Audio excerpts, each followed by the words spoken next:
Get fucked.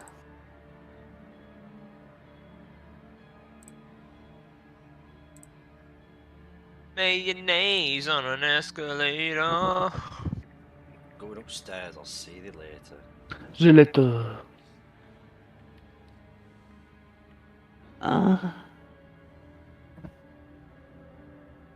Mayonnaise on a fucking escalator. It's gone upstairs, so I'll fucking see you later.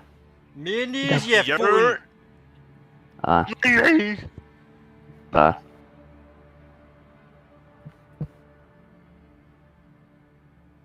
Oh! They just got shit on.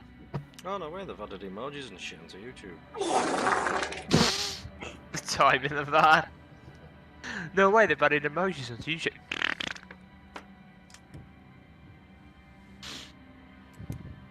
No, why? Oh shit. Just fit though, her, isn't she? Oh. Fucking Lilith. Ah. Look at her. Lilith?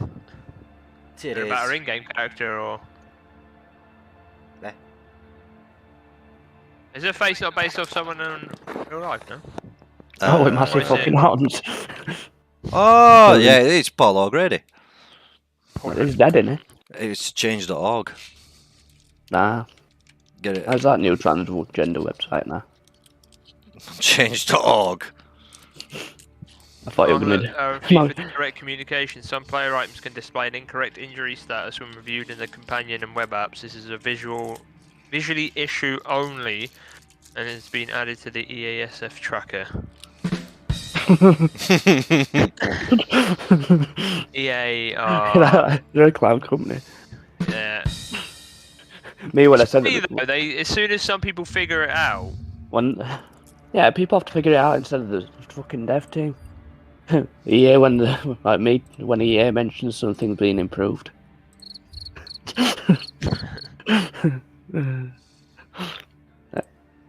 When you take a simple touchable and it's like... I saw the PS5 version.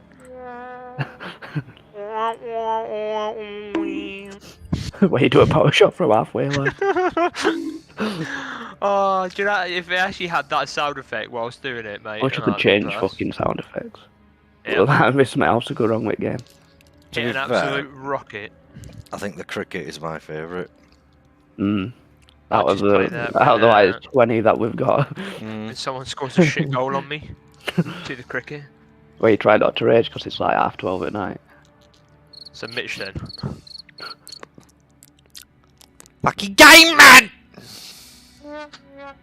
It's a shame he didn't. You should just ask him to video it, upload it to YouTube, and then put it on the soundboard. Fucking game, man. Of course, he's camping there.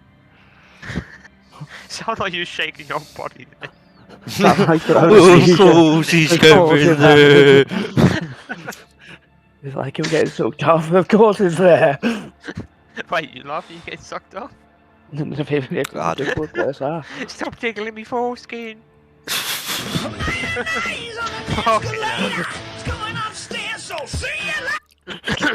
Starting soon for Diablo 4 update stream. Mayonnaise on an escalator. Lily's upstairs, I'll see you later. I'm gonna give her a good old. Oh, fuck this, I'll get some toast. Hey, little mama, let me whisper in your ear. Oh, my fucking head hurts.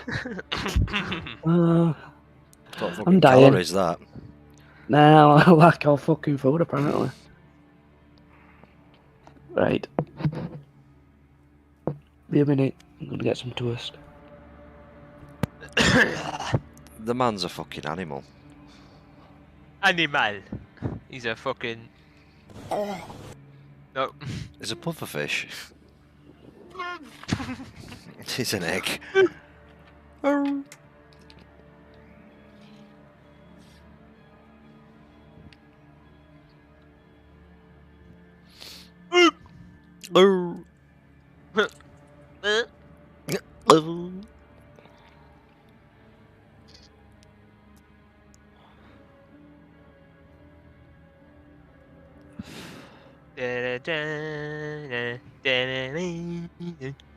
Yo, yo, yo, yo.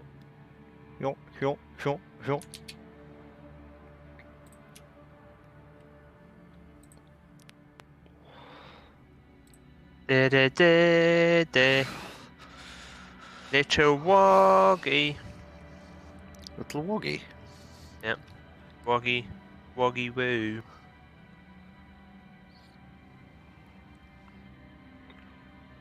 Bugwog.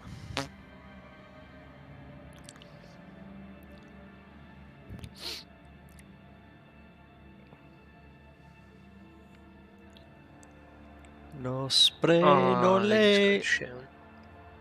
Oh, fuck. Can't believe you've done this. Shame.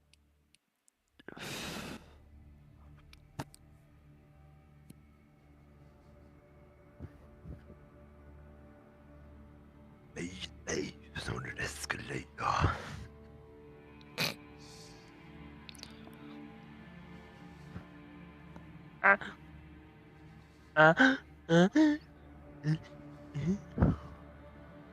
Better breakfast.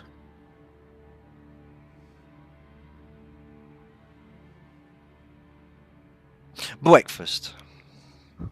Breakfast.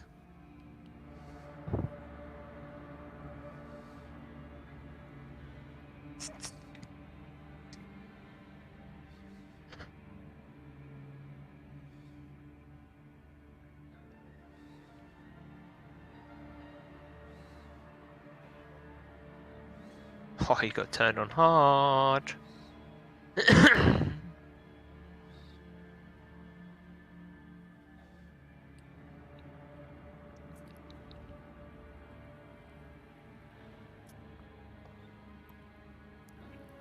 Come on, EA, what you fucking doing?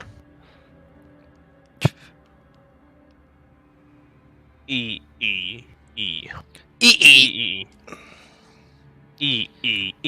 Hee hee. Ah, we're just gonna do that. Great Hee hee. Jamon! minds. Think I like a roo.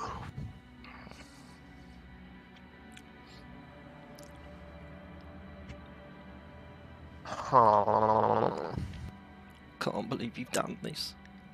I can't believe.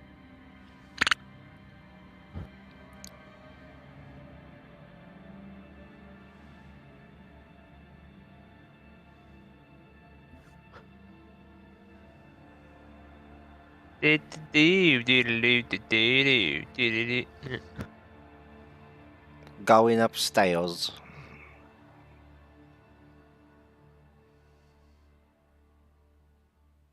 This. Hit my fucking game. Fucking game, man. Fuck me. I don't think I want to.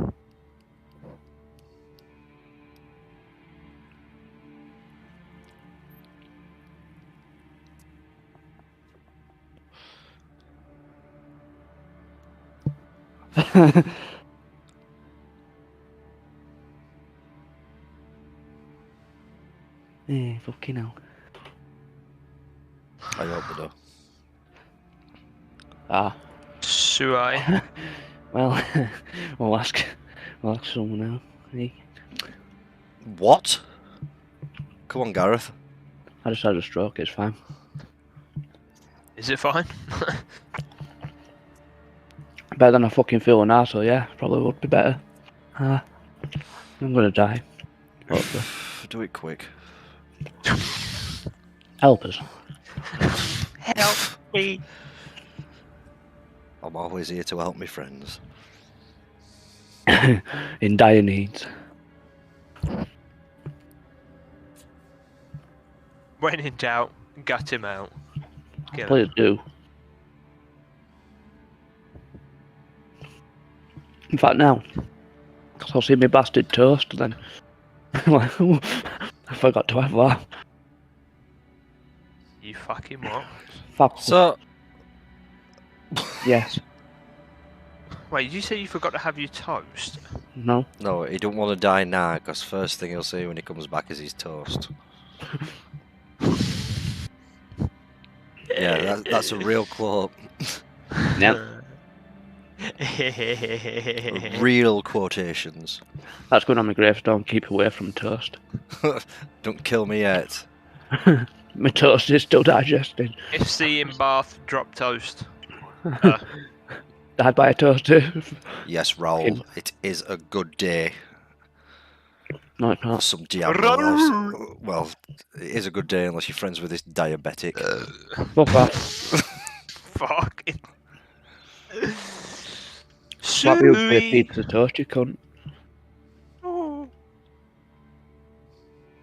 Don't harvest me. You'll be brown bread in a second, you cunt. You'll be brown bread. I don't like brown bread. You'll be brown dead. I don't like you. I know, I think I'm Can't be changing my done. cod name or something to Evil Bread. Yes, do it. Do it, you must. And Dash's evil bread. Ash versus Naughty Baguettes. Oui, oui. Ash versus Pan au chocolat. Is that what you're eating now? Yeah. Thought it might be. For fuck's sake, man. You're like a bin. No, I don't. Yeah, I'm having a stroke. Fucking hell. No, I decide to have these instead of toast. Wait, what? But you just said you'd see your toast if you die. Or playing Yeah. along. What? Playing along What is to wrong what? with Are you alright? No. No. No, I am not. Phone an Yeah, ambulance. I want to get lamped. Ambulance! Ambulance! Down, down, down, down. What's happened? Can someone do that to me and put me out of my misery?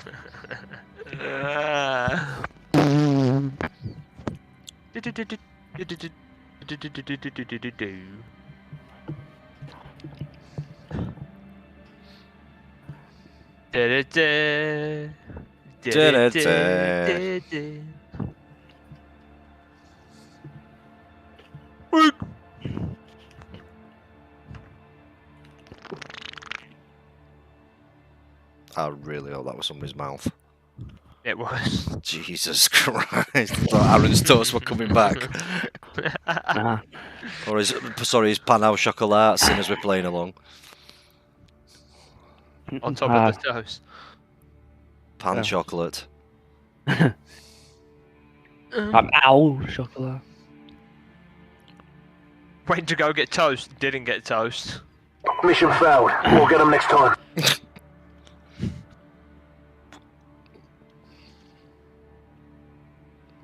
I didn't even like them pan of chocolates. I didn't really taste it up. Like, can't even taste fuck all. Normal toast. Nah. You're fucked. Oh. I'm gonna roll over and die.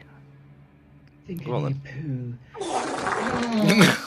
That's two different types of shit. Two different types of shit.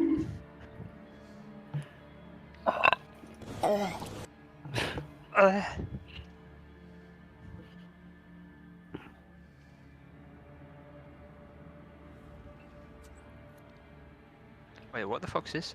Alicia Lehman's got a bundle on FIFA. What? Huh? How's she now? Be brave on the pitch and prove the beauty of the game with Alicia Lehman's Brave Rose season. I'm not gonna lie, that kit's quite. Mate, you can have her as a Tifo for 9k coins. That'd be. Yes. I got wrong angle over there. Nah, they ain't got a bunda, but still. Yeah, exactly. I like the kit though. That is nice. I just like her. Same. Why are you not skipping? Why are you showing the team? Well, I'm a bit busy. I'll be back in a minute! Where's my damn tissues? Yeah, good old. The good old badunkadunk. Mm. Mayonnaise or an escalator. You put it up her ass and she makes that. Like she jolts forward and makes this sound. Eh. Disgusting! Fucking hell. Oh, here comes the ADHD again. Like you cut, G. When you sucked through that hard that you shit yourself. Blowback. Right, I'm getting my dinner while you're doing whatever it is you're doing.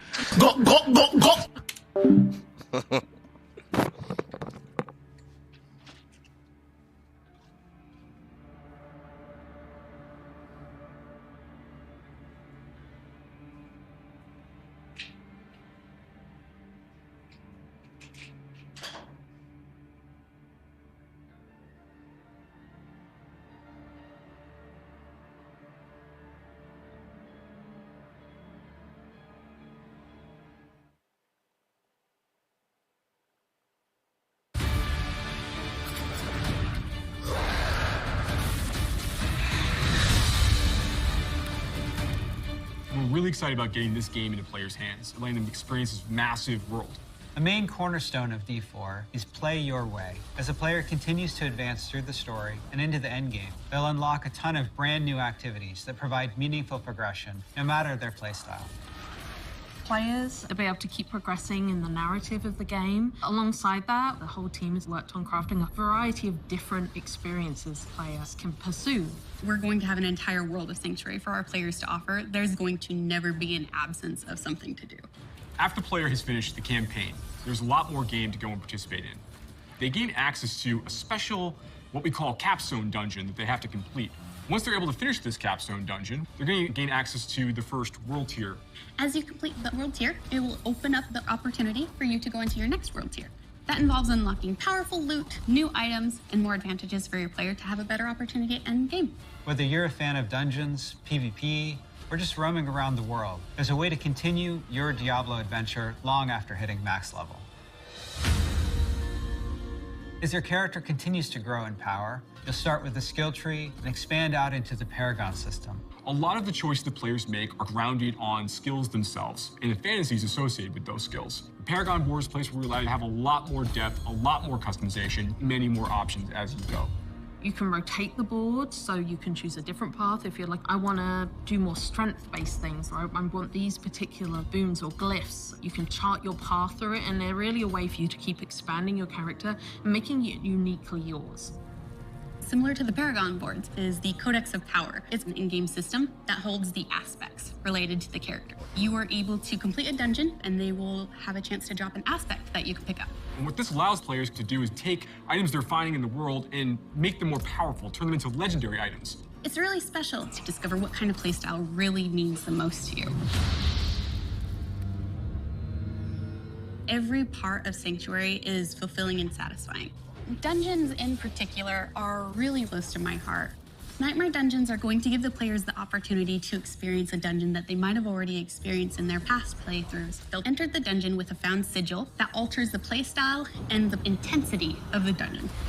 They're more difficult and they have additional objectives, and then they also have affixes, which add a degree of difficulty for you and your group to work through.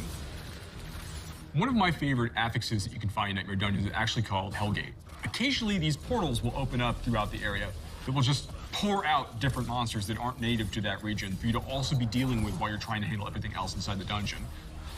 There's over 120 dungeons to play through and find in Diablo 4, and any one of them can become a Nightmare Dungeon by finding a Nightmare Sigil and then using it to activate the Nightmare version of that dungeon space. Everything's a little darker, everything's more difficult. It's going to add a little bit of a twist of flavor on your particular dungeon.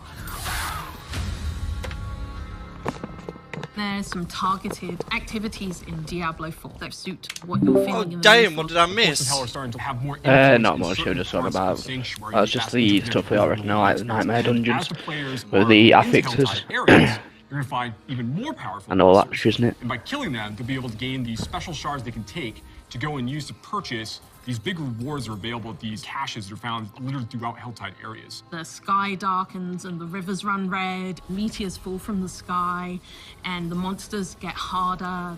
We really want to create new experiences for the players. There's one I really like called Whispers of the Dead, which you get from the Tree of Whispers. The Tree of Whispers is grim and a little gruesome, but it's also something Tree of mystically Whispers. haunting and kind of beautiful. The tree has a little bit of a grudge against our players and would like for them to go serve its needs.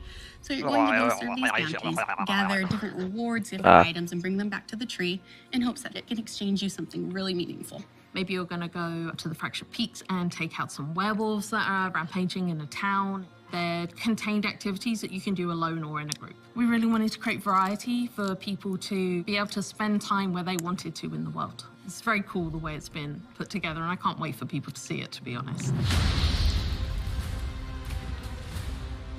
In Diablo 4, we have a focus on the world of Sanctuary. And there are parts of that world that we call the Fields of Hatred, where Lilith's presence in Sanctuary has begun to seep through and manifest these poisonous areas throughout the world.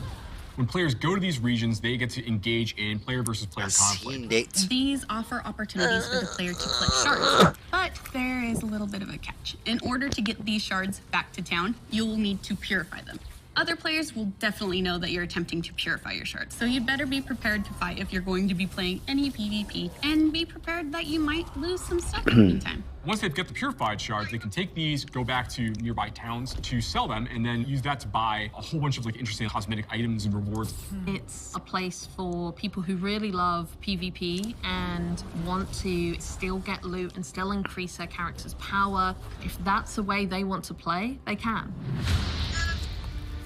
Launch is just the beginning. One of the things we're really focused on is creating a living, breathing set of updates for players to engage with after the game has gone live. It's really just Yeah, another there's way a to class- keep coming back and Yeah, it could be experiencing more both. Diablo 4 in Oh, fresh it could ways. be. I'm really eager to hear What should be like, all you their can download the experiences beta and just tomorrow. enjoy the entire story. I will ring in sick. do it. I like how it's fucking 6th of the 6th as well. Hey folks, this Hey, is it's Riker, Riker! and welcome to the next Diablo 4 developer live stream update. I'll be your co-host. I'm a YouTube content creator and professional Diablo fan, and I want to thank the Diablo team for having me here today. We're going to be diving into some juicy topics, and we have with us some folks who'll take us through Keep an eye on those. Joe We Shelley, have watch with how long us. it takes him to blink. Hi, I'm Joe Shelley, Takes game ages. director for Diablo 4, and Yeah, man. for folks watching us here and keeping an eye on chat, please keep an eye on the cameras. If they start spinning end over end, you know we had a bad problem and we're not going to space today. Fair. Okay, I'm Joseph Pipora. I'm the associate game director for Diablo 4. And I'm Adam Fletcher. I'm the associate director of community for the Diablo franchise. So we have a lot to talk about today. We have Riker here. Thank you again, Riker, for joining us to be our host for this actual live stream itself. And we did want to actually do a few quick agenda items and so forth beforehand. Just a reminder to everyone that Diablo 4 obviously is coming out in June, and you can still pre-order. Yeah. We do have deluxe and ultimate versions available for pre-order, or you can pre-order just the base game itself. But the deluxe and ultimate versions actually give you early access, so there should be a QR code on screen if you want to pre-order for deluxe or ultimate versions of the game. Today, though, we have a ton to talk about. We expect this stream to be about 90 minutes or so, because we want to cover a lot of different topics. One being endgame, the other one being some class balance changes in regards to some of the beta feedback that we ended up receiving, as well as the dungeon feedback that we also received during our beta learnings that we actually posted last week. So without further ado, I'm going to stay quiet for most of the stream. You'll see me more towards the end. But I will pass it off to Riker to kind of start. I'll be on Twitter the whole time. He's very busy. Yes, I'm looking at chat. Yeah. Yes, I'll be looking at chat because we will be doing Q&A afterwards. Sure. But I will pass it off to Riker because obviously, Riker, you've had quite a journey in getting down here. And of course, over the past week, you've been able to play the latest builds of Diablo 4. And we'd love to get your take and kind of hear, how was it? Yeah, I mean, absolutely. So I've been waiting for Diablo 4 since years before it was ever revealed. I've been waiting so long, I'm literally transforming into Deckard Cain. I mean, look at me.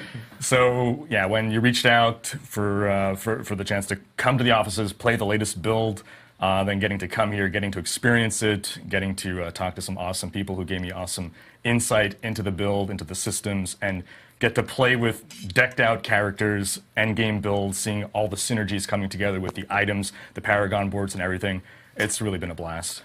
Awesome. Good to hear. I know one of the first topics that we wanted to jump into was, I believe it was talking a little bit more about the world tiers and the capstone dungeons, I believe. Yeah, because that's basically the gateway into all the other topics, right? Because we have the world tier system is like the different difficulties, and the capstone dungeons is how you unlock those and then get access to all that end game stuff. So I think we have some footage to show while Joe, you want to talk us? Yeah, let's talk about this. So yeah, I guess the first thing I want to talk about here is when players are going through the base game experience, they're finishing the campaign, they reach level 50, they get to move into their first world tier content, which is the Nightmare tier. But before they gain access to that, they actually are going to have to go through what we call one of the MCAT dungeon. These are longer and more challenging dungeon spaces that have big boss encounters mixed throughout. They kind of serve as like milestones where players are expected to pass in order to gain access to that next world tier. Now, Riker, when you were playing, you had a chance to actually check out your first NCAP dungeon, at least as part of this test. Like, what was your experience playing through this? Yeah, so the first NCAP dungeon, all right. Yes. I was one of those guys who was saying veteran difficulty is too easy, crank it up. So NCAP dungeon, I think the first one, it's recommended level 50. I was level 45, thought I was a hot shot, went in there. It was a humbling experience. That's how I discovered that, yeah, if you die enough times, you got to go back to town to repair your gear. So hardcore players beware. I had to learn like boss mechanics, study, adjust my build, and eventually put my tail between my legs, go power up a bit more before trying it again. But then conquering it felt like a really great achievement. Very satisfying. Yeah, these aren't really spaces we expect players to want to go and like try to farm and try to get a lot of things out of. It's more, these are milestones, gates for players to pass or to gain access to that Nightmare tier. Once the players actually get into this next world tier 3, they're going to get access to a few new features. We're going to talk about a number of them today. So you'll start to see that areas of the world are going to be affected by the Helltide system. You're going to get access to Nightmare dungeons. You're going to start to see unique items begin to drop in different parts of the game. And then you're going to start to see sacred and ancestral items also begin to appear in World Tiers 3, and then in particular in 4. And also, in addition to those things, the world, of course, is becoming more dangerous as the players step into Nightmare and Torment tiers, World Tiers 3 and 4 respectively. Monsters can do more damage. They are going to be more aggressive. There's a number of changes. Joe, do you have any thoughts on like some of the changes that we made to monsters in World Tiers? Yeah. You know, one of the things I love about the capstone he looks like a fucking nonce. Functioning as unlocks. He definitely fondles with children. Is that you've got this, the general now. gameplay loop of getting more powerful, optimizing your build, getting more gear, and then you have something that you're testing yourself against. And then when you defeat that, you move into this entirely new world tier with all of the additional like systems and mechanics and features that unlock. So you're really moving into a place where new stuff is happening. You're unlocking new cool stuff. Yeah, enemies are more aggressive, they're more accurate, they're faster, they're moving more quickly. You start to deal with champion creatures, more powerful moves that show up in your elites and get effective in certain ways. That's right. The fucking worms are quicker. Oh no. Monsters have certain cooldowns between their attacks. They have logic for how they do targeting. They have projectiles. Some projectiles have seeking, so they can home to some extent. And they have some logic about how they group up and how they decide which people to target. And so a lot lot of those different parameters we adjust as you go up in world tiers. Yeah, you big bastard. Because, of course, the players are getting more familiar with the game, they're getting more skilled, and they're also getting access to more tools in terms of new abilities through legendary powers or even unique items. One of the things we wanted to make sure we didn't do too much is it's easy for us to imagine that we could just make the game more difficult by increasing the damage the creatures deal or increasing the amount of hit points they have as you're going through these encounters. But we wanted to make sure that the world felt more dangerous. Is that why they said the veterans? And that requires more more work when working with monsters and those various encounters to kind of like create that extra level of challenge. Did you kind of sense anything like kind of going from World Tiers like 1 and 2 into like World Tiers 3 or 4? Oh, I definitely felt it. I'll be alright. I'll just You stated in the difficulty descriptions. I guess I just glossed over it, and I just expected more damage, more health. Yeah, I know how difficult it is. But I'm starting to feel, the world just seems more hostile, more aggressive, and that's when I realized, there's a lot more at play in the increased difficulty here than just like that with the bigger keystone numbers. things. Nice. There's one more thing I want to talk about with regards to World Tiers as well. And this is I'm very excited about this talk in general. I've been waiting to have a lot of these conversations and with the audience, they can kind of convey some of the more interesting depth and complexities associated with some of the systems. So in World Tiers, you gain access to two new sets of itemization tiers. In World Tier 3, you gain access to sacred items that may appear for you. And then World Tier 4, you gain access to ancestral items that could be to drop for players as they're going through those spaces. Now, with the players leveling up from 1 to 50, the items that you're getting from monsters that you're killing are going to be the power is going to be based on their strength and level. So if you are, you're playing in the beta and you're killing level, 35 monsters for whatever reason, and you're going to be getting slightly more powerful gears, the monsters are more challenging, and you're dropping better gear for you. Whatever reason. But once you reach level 50, and that basically that flow means that as you're leveling up and you're fighting more challenging things, you'll continue to slowly upgrade all of your gear over time. You'll find a ring here, and a helmet there, a pair of gloves. That's great. That's how we want you to kind of like get exposed to itemization systems as you're progressing through initially in the game. But once you get into World Tier 3, things change a little bit. So items that drop you have a chance to be sacred. Not every item in World Tier 3 is sacred by default. The higher the level of the creature that you're fighting, the more likely the chances that items dropped from that creature will be sacred in nature, or also based on the kind of content you're completing. But sacred items, when they drop, they drop at a very large range in terms of the power that they can have. So you could get into World Tier 3, you could kill a pack of elites in your first dungeon in World Tier 3 at level 50. And you can get an item out of that group. Maybe it's a rare item that drops out from that group that is powerful enough that could serve a level 70 character. The sacred item tier basically is going to have gear in it that goes to level 50. If they did bring out another fucking the power swing there. Once you get a little bit higher, it's a little more likely to get slightly higher in the range, but it's very likely you can get those really, really great drops really early. Is that I think it's super exciting because we want you to be trying to always be looking for just the right ring, and it could show up your best in slot ring for that for a sacred tier might show up at level 51, and that might be the one that you want to hold on to for the entirety of that tier. And you're talking about when you're talking about these sacred items, the level requirement for this ring, for example, is not 70, right? No. So the level, that's a great point, Joe. So the level requirement for this is actually to be set at the level at which you actually loot the item. So once again, we have trading in the game. If you are level 50 and you get a really, really great ring drop, that's going to be good for not quite your build, but maybe you're playing a bleed barbarian. And this is really, really good for a berserk build or a big fury build. And you say, okay, I want to give this to you. Can hold on to it. That could be a really valuable item to trade because it could be that it's eye power, such that it's really good for level 7 character, but the requirement for the ring itself is level 50. Yeah, that's going to raise the course of time. Right. I think that's going to be super fun for players to chase. The comeback of There's more of that as you get into the ancestral tier. I think the next thing we're talking about is actually legendary and unique items. Oh. Chain of the Trampled So, all right. We've talked a little bit about legendary items in the past. I really want to focus on things that we haven't spent a ton of time discussing, but to give a general overview, legendary items in general are attached to legendary powers. And these legendary powers, or reverse, legendary powers attached to legendary items.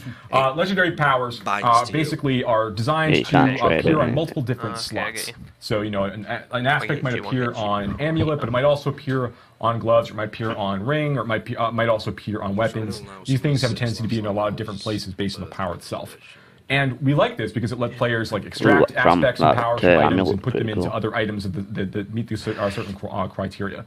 It's fun because we want players to go and be chasing certain fantasies. It helps them kind of hone in on certain kinds of builds and gets them excited about the potential of kind of taking all these different Legos and kind of putting them together. Can I say Legos on stream? The same skill. Yes. Legendaries, yeah. Legendaries is what I'm talking about. So once you get all of these legendaries together, and you put them together, that's really fun. So that's part of the fantasy we think of legendary items. Did you actually get a chance when you're going through 1 to 50? There's only a certain number of these that are actually available. When you get into World Tiers 3 and 4, more legendary powers are available. Did you get a chance to see any new legendary powers as you were playing? I definitely got to see a variety of legendary powers. I got a certain number of drops. Drop rates didn't feel out of control, but you guys gave me some pre-made characters as well that were decked out with builds, and I saw lots of cool synergistic powers that came together to really make a build flow well. And I think my favorite power Like, was yeah, no. actually a unique item. Oh, yeah, and it she was will for the druid. Swing. That made your werewolf form your true form. Who's this for? So I know a lot of people have been saying, "Hey, can I just be a werewolf all the time?" Yep. And then the other one was just like, yes, you can. Yeah, that's the next step, right? So unique items. That So unique items only claim. begin to appear when players enter the nightmare tier.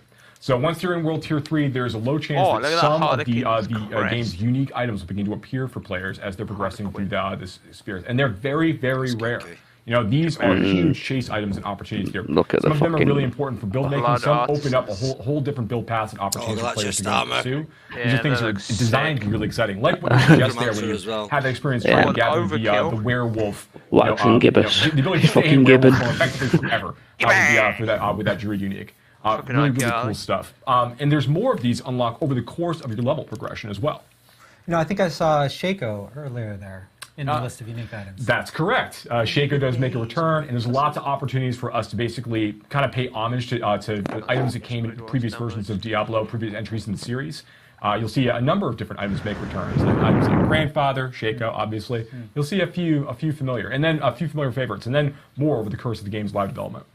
Also, this is a good way for people to kind of see the new font changes and so forth based off the beta learnings that we actually ended up listing. Changing we'll get font. more into the beta learnings later in the live stream. We'll go over them in a lot more depth. But yeah, absolutely, the font was a great example. I think at least I listened to the community, even though we added at least 20% more Sarah. Yeah, I had a discussion with someone about it. I've never had a company actually update no, people seriously, as people much pointed as what out Blizzard that have the with font, this. while highly readable, and we spent a lot of time. To be honest, the Keeper's updated on all the Diablos quite well. Very wide amount of room for still a battle net. TVs, right? And so we want the font to be highly readable in all of those situations.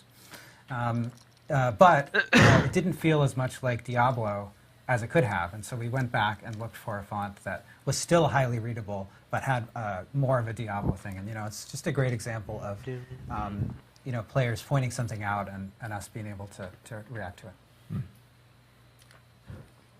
What's the next thing we want to talk about, Riker? What do you think? Well, so we have all these legendary items. One semi-deterministic way to farm for them, Helltide. It's an activity where, well, I guess you can dive into how exactly you can target farm specific item slots to hunt for specific unique items. And it's going to be one of the main endgame activities. So you can actually go after the specific gear that you need for your build. So as I mentioned before, once the player gains access to Nightmare Torment tier, they are going to Nightmare tier. They're going to start gaining. They're going to start seeing some of these new activities. One of them, which is Helltide. Like bleed. Helltide is basically going to be the switch where you're running through the world of Sanctuary. Look at that! It's just red and everything. You don't have to check. You don't have to check the new events minimap anymore for the actual visual indicator on them. Creatures when you're within one of these Helltide areas, you're going to be getting what we call cinders. It's this new currency players be able to collect while they're specifically within these spaces. And this is great because you get to take these cinders, and as you're wandering through the overworld, you might be running near other players. You might be helping them do events together. Everyone's getting their own cinders as they go. Oh, no way. They've just you'll be pulled it looking open. for these Helltide caches you can see here. And these are great. To your point about being able to target farm for certain kinds of items. Can't wait to that repeatedly just see open that chest to see what it looks like. Item slot. And they all have different costs. So you look kind of like you'll be gathering cinders by playing within this space, trying to locate one of the caches that have the item type that you're looking for. Whether maybe you're looking for an amulet or looking for a ring. Maybe you're looking for a Shaco. So you're looking actually to go find a helmet cache. You want to keep trying to go after the helmet cache and the rare, desperate hope that you're going to get exactly the unique item you're looking for, right? That's cool. We want to give you some of that opportunity, to target farm a little bit. But there's actually a little bit of fun there too. So one of the things that's one of my personal favorite parts of the Helltide system is the idea that the players there's like an extra set of stakes, right? When the player's running around with these cinders, they have the chance if they die, they're going to lose about half of their cinders every time they fall. They don't drop on the ground; they're gone. So you have to be very careful about when you're looking to overextend as part of the combat. No jumping in and smashing for me. Cinders, get to the cache that's how my cinders have begun. Whatever that is, you are putting yourself at risk the more you try to gather, and the greedier you get, the more likely it is that you're going to lose things. That's right. And there's all we're going to hear is bleed. My bag is full. That's right. Helltide's only active, the Force of Hell only arrives about an hour during when they are actually active. And different areas of Sanctuary are picked for Helltide Zone each time it rotates and moves around. So you need to make good use of your power. And if you leave a Helltide zone, those cinders are gone. You have to spend them. So if you see that the clock is ticking down, you're getting 5 or 4 or 3 minutes away from the end of the Helltide, you got to find yourself a cache to kind of deposit those things. Yeah, absolutely. My experience, I first jumped into a Helltide event with, I think, 23 minutes left on the clock. So I start by, okay, I'm scouting out the different chests or caches to see, okay, which is the one that has the slot that I'm looking for, what are the different costs, and then I'm doing some quick math. Okay, I'm gathering cinders at about this rate per minute, I have this many minutes left. Okay, I think I could afford the most expensive, the weapon slot, and I got to backtrack to that place in order to get there. And then I died. And I'm like, okay, recalculating. Yeah. Okay, how much time do I have left now? And okay, so quickly. Yeah. And then I died again. And like, better luck next time. Well, another hour before the next one comes around, I'll have a better plan this time. Now, granted, you can still get legendary items dropped for you. You can still get really good drops inside Helltide experiences while you're killing monsters. So it's not like if you lose those cinders, you've lost all opportunities for rewards. Yeah. But obviously, it does take a little wind out of your sails if you just happen to get jumped at the wrong time. Again, another great opportunity for there to be players nearby when they're trying to help out in those situations. Yeah, you know, one of the things I think is really cool about this is that these chests or caches, boxes with loot and awesome loot inside, right? You know, each time a Helltide appears, they're in different locations, right? So you have to go and find them. You know, as Riker was saying. Is he sitting on his farm? But for the duration of that Helltide, they're in fixed places. Just in case it vibrates. When you go into the Helltide area, it's useful to scout out and see where the caches are for the item spots that you're interested in.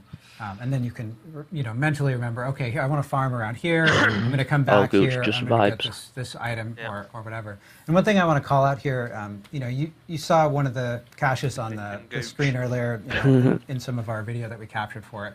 Now, we did capture that with the UI off, so you can't see the icon above it, but there is an icon that says, in here, there are boots. That's correct. So you will know before you open that cache what's in it. And I mean, that's not all. I mean, there's other risks and dangers inherent in Helltide areas. This is an opportunity for you to fight some different bosses. Again, like I mentioned before, there are different events and things that actually are going to be showing up. And of course, we can't really have such a wonderful experience as Helltide without our baby boy, the Butcher, showing up and causing serious mayhem and mischief in the overworld of Sanctuary. So lots of really fun things happen inside these Helltide areas over the course of the player's experience. And it's also an opportunity to farm special crafting material, right? That's correct. There are craft materials like Fiend Rose and things that really are coming directly from Helltide encounters in those experiences. So you are looking to also get some of the materials you need for like really high tier like weapon and item upgrades from going through these places. So Helltide is what we're doing to farm crafting materials in order to target farm specific drops. Another big activity that we're going to be doing, Nightmare Dungeons. You want to talk a bit about that? Yeah. So, Joe, do you have anything you want to talk about for Nightmare Dungeons first? Nightmare Dungeons are... We're going to talk, again, we're going to talk about beta feedback at the end of the show here. Cooldowns on kill. Near the end of the show, but... Nightmare Dungeons are our key dungeon replayability system for the later part of the game, right? And you're going to get sigils. And we'll talk a little bit about the sigils, but we're really excited for players to get to check out all of the cool ways that the dungeons can really be transformed. Jesus. By the Nightmare Dungeons. What tier 50 is going to be so first up, Nightmare Dungeons, very, very exciting system. Players haven't had a chance to play these in our betas yet, but as we get into the end game content, so make a good challenge by hardcore, but not hardcore. You're going to see you'll gain access to some of your first sigils, which are primarily initially earned by completing Whispers of the Dead and our other overworld content features that players will be able to engage with. Now, sigils are really interesting in that they are tied to a level when you find them, which is going to affect the level of the monsters inside that space. They have various afflictions, which we've talked a little bit about in streams in the past. These are going to modify the way that level rolls out. But Nightmare Sigils, when they are activated, after you collect one, is going to basically open up a portal near an existing side dungeon. So you can't just stand still. In the pre-release version of Diablo 4 and additional seasons, we basically select a subset of all of the side dungeons of the game that can become Nightmare Dungeons for that period.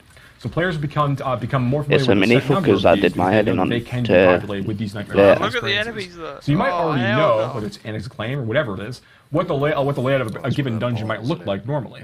But Nightmare Sigil is going to change that by introducing these new afflictions and then also these greater afflictions.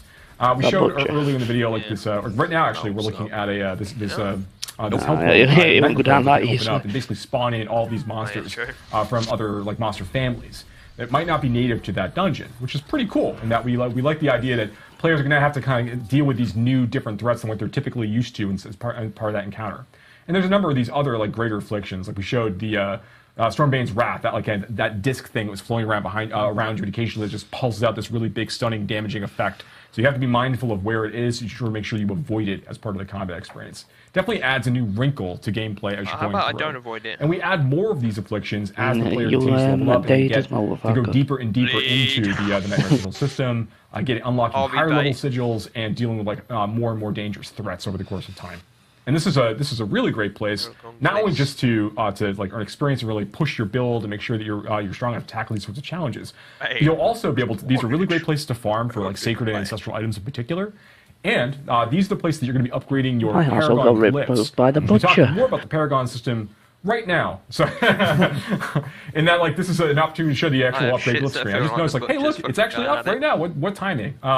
So, yeah, when the player reaches the end of a Nightmare dungeon, they get to basically go ahead and take one of the glyphs they've been collecting over the course of their 50-plus experience, and basically slot it into here and choose to upgrade it and make that glyph even more powerful. These socketables will go into your Paragon board and end up being some of the single most powerful modifiers you can apply to your character. Yeah, just how the powers, and even in some cases, even above some of the powers. So it's really in your benefit, based on your build, to be choosing, looking for a set number of these and upgrade them to exactly what you need them to do. Pretty much.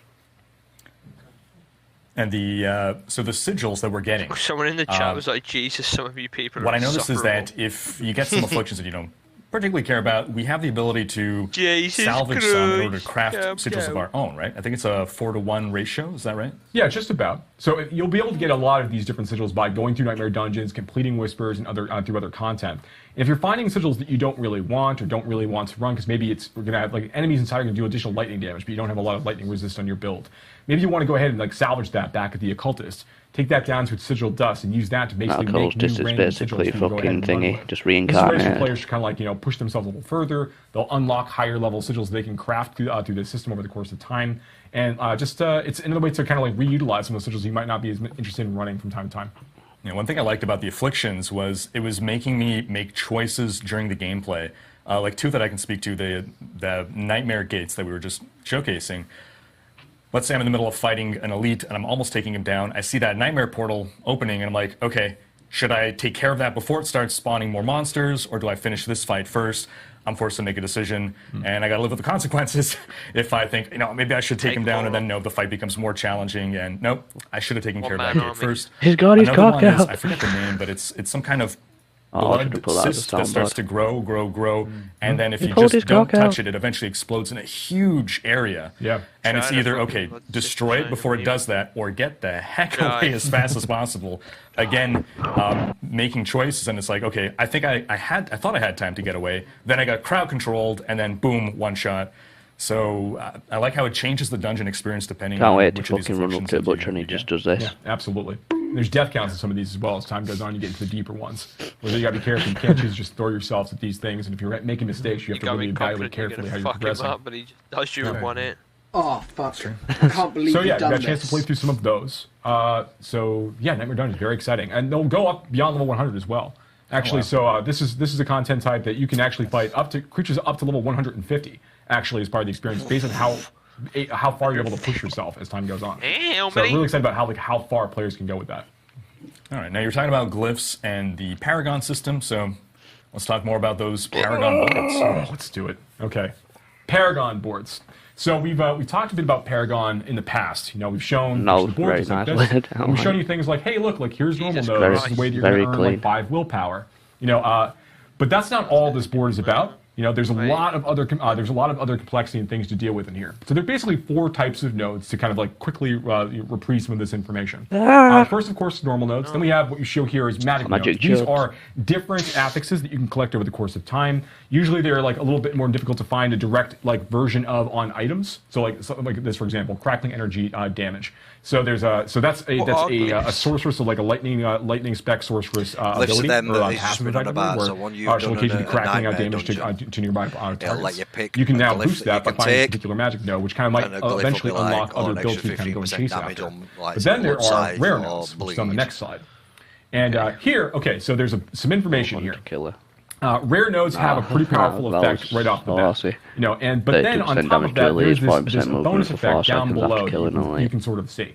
Where on this one, it is 60% damage to elites. If you reach a certain amount of dexterity for your character. So the point here is that, like, rare nodes on their own, of which there's about 10 or more per board, rare nodes are already pretty powerful generically. But then on top of that, if you were able to hit these thresholds for the stat requirements for these rare nodes, that is going to make them very, very potent for you indeed. And when you're looking at the board, these are some of the most critical things you'd be thinking about when you're plotting your path through each board, which of course there are a number of boards available for you at launch. And then when you're able to rotate them, you'll have to choose how you want to progress through rare nodes, whether you want to engage with the legendary nodes or not. This is a really important thing. Yeah. One other bit about this, just because it's easy for me to forget about, is that when you're going from Paragon board to Paragon board, like in the first board, this might be the cost. But then when you're looking at the second board that you're progressing through, those requirements are actually going to go up. So it's not in your interest to go like run from board to board, just unlock as many of these as you can directly through that way. You need to spend a little bit of time into the board and pick the ones that you really want, because the next board that you unlock to get more rare nodes of different types, those will be a little more expensive to unlock those bonus effects. The thing I think is really interesting about these is the way that I look at the board, right? When I open a Paragon board, the first thing I do is go and look at the nearest rare nodes to me, to where I'm starting, right? And then I look at the requirements for those bonuses, and then I start looking at the normal nodes on the way. I'm like, oh, okay, well, I'm pretty close to the dexterity required here through my gear. Are there some dexterity nodes that I could hit on the way here that would take me over it? And how much do I care about that particular bonus? And then I'm comparing it to the other ones, and I'm thinking about that. So the normal nodes actually become sort of a path that you're trying to take to turn on these bonuses. Absolutely, and that's not all. There's one more node type as well, and then we're going to get back to normal nodes in just a second. So then we have our legendary nodes. So every one of the boards for each of the classes has a legendary node somewhere on it. And these are really, really powerful powers like you'd expect. They are a legendary power, effectively unique to the Paragon board system for that class and for whatever that particular board is trying to convey as its overall build type. So these are really, really powerful things to go and collect, but they're actually not the most powerful thing. This is just an additional extra powerful affix you can kind of apply to your character, but you kind of do this in concert with other things that you're looking for, like I mentioned, the rare nodes. And I also talked before about glyphs, and we're going to talk about that next. So when you basically, as you're going through the board, there are going to be these sockets that you can unlock. And the sockets are going to be sitting adjacent to a number of other regular nodes. Now, the way that glyphs work is that you're going to put them into one of these sockets, and they are going to be affecting nearby nodes and also fueled by other nearby nodes. So if you hit certain thresholds inside some of the glyphs, you're also going to unlock powerful bonuses. They're going to always also affect nearby nodes at the same time. And as I mentioned before, glyphs can be leveled up pretty high. They continue to grow the radius of the affected nodes as you level up through certain tiers. So it means they can affect larger and larger areas. And the boards are not symmetrical in nature as you're progressing through. Because the player can rotate their board and choose which gate they actually want to enter from, you have to like kind of choose from board to board where are the sockets on this board. Are they near the stats I really want for this glyph? Because this glyph is going to be fueled by dexterity nodes within range of the glyph effect. It's going to do additional critical strike damage, whatever it's going to do for me as a result. That's a really, really important choice to make, because all of the boards have different configurations, different socket locations, and different things near those sockets. You have a lot of interesting decisions to make about where you actually want to invest your time. How does it matter? Like, how does it feel to do this relative to the rare nodes you might need on that board from a different board instead? Like, fun decisions for players to make as they're going through. We want ultimately to feel like the Paragon board system allows for like two incinerate, focus, burn type sorceresses to feel like they've got very different paths to the Paragon board, different decisions to make, even if all of their skill choices are identical.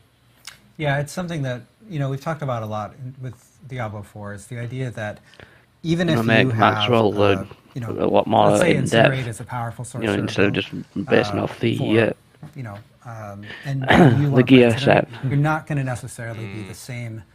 I think looks like I'm just thinking, I don't think more unique builds. As another incinerate sorcerer. Well, That's right. I don't think one thing I found really cool about the Paragon system that I didn't realize at first is that every Paragon board is almost like a Paragon class, like a specialization class, where it's all built around a certain theme, fantasy, playstyle. And it all revolves around that central or off-central legendary node, and then the rares kind of support that same theme, and it extends to the blues. So like on a Necromancer, like, oh, this board is like the pure summoner fantasy, and this one is the blood mage. And looking at it that way really like made it very cool for me to be able to explore. Okay, you know, I can merge these two together. I'm going to go like bone and blood, and just further explore and dive into that specialization. Yeah. No, there's 220 Paragon points that players will be able to have by the time they finish leveling up their character at level 100. We want those choices to feel like they've got meaning individually. Players can respect the number of those choices if they want for gold cost. We want to be able to play with this system and be able to like kind of experiment with different ideas as they go. But importantly, we want them to feel like that the choices they made for the 220 matter a great deal to their overall performance. Yeah. Yeah, super fun. I think. You're not just slapping them into like say dexterity or well, I guess at this point we can talk about some of the beta learnings. We had a beta. The community gave a lot of feedback, and you folks took in that feedback, digested it, and transformed it into actionable change in the game. You want to talk to some of the things that were changed? Yeah, Lil's got a tits out, so that just makes me even more fucking impatient for let's start out with looking at some of the class changes that we did. So there's a lot of text on this screen. You've had an opportunity, if you've been following along, to check out our blog that documents a lot of the changes that we were able to make as a result of feedback from players in the 2 beta weekends, and also from data that we get. You know, we get a lot of data. Druids are they going to be? You know, how many times someone dies in. You know, are necromancers dying a lot in this dungeon, or is this boss killing barbarians a lot of times? And we can use that alongside player data to identify areas where there might be a class deficiency, so we're just going out deals with more damage and consumes more fury. fury. Exceptionally That'd be quite a good day for clearing. Compared to other things that are balanced in the same power. So, in general, one of the things that we looked at from those 2 beta weekends is feedback that the barbarian and the druid, the melee classes, felt weaker than the necromancer and sorcerer. And there are a lot of aspects to that. So there's some nuance in here, right? Like for the barbarian, we felt we identified it's got charged ball damage increase, so mana cost is decreased, so that could be a viable option. Needed more damage reduction sort of built in. And so we added this passive damage reduction. So you're just going to take 10% less damage. I'm going to fucking twat against my desk after this stream. As a barbarian, and that's to account for some of the ways the barbarian has to get up close and personal with their sort of weapon-heavy spec. We also identified elements of the druid that you could really benefit from some buffs. In fact, I think, Riker, you got to play the druid a little bit. I did, yeah. So honestly, when I first saw the patch notes, I was like, oh, I was hoping the druid would have gotten a bit more love with regards to spirit generation. But then I played an endgame build of, it was a perma werewolf storm druid. So I'm a werewolf who's casting storm skills, and the playstyle was so tight, it flowed so well. It just all gelled together once you got the full kit, the full build together. And I went into this week with a certain class favoritism. Where I had rogue, I had necromancer, sorceress, barbarian, and then druid in dead last. I'm completely confused now. I think druid might be my favorite now. Yeah, it's, another thing that we did, if we take a look at the classes again, another thing that we did in terms of the melee classes is we took a look at bosses and monsters, in particular their attacks that deal damage in an area where it feels like there wasn't a way for the melee class to deal damage effectively while also avoiding incoming damage, right? Because a lot of times you'll have the opportunity for a ranged class range class is sometimes choosing between getting a better position and doing more damage, damage per second, and a melee class is sometimes choosing between taking damage, because even with the case of a projectile, the projectile is originating in many cases from the monster and then traveling, so you have less time to react in some cases, and so we took a look at boss abilities and bosses that that our data showed were much more deadly to melee classes, and we adjusted some of those abilities. Now, this also affects the Necromancer class, because you might notice that we had a note here that states that some minions will die more often. Now, we want the corpses to have sort of an economy. We want to have the sense that corpses are useful, you're using them to bring in more skeletons. And the Necromancer pets, you know, as a theme of this sort of bone class, they are a little bit more disposable, right? Like if a skeleton dies, you just pop out another one from a nearby corpse.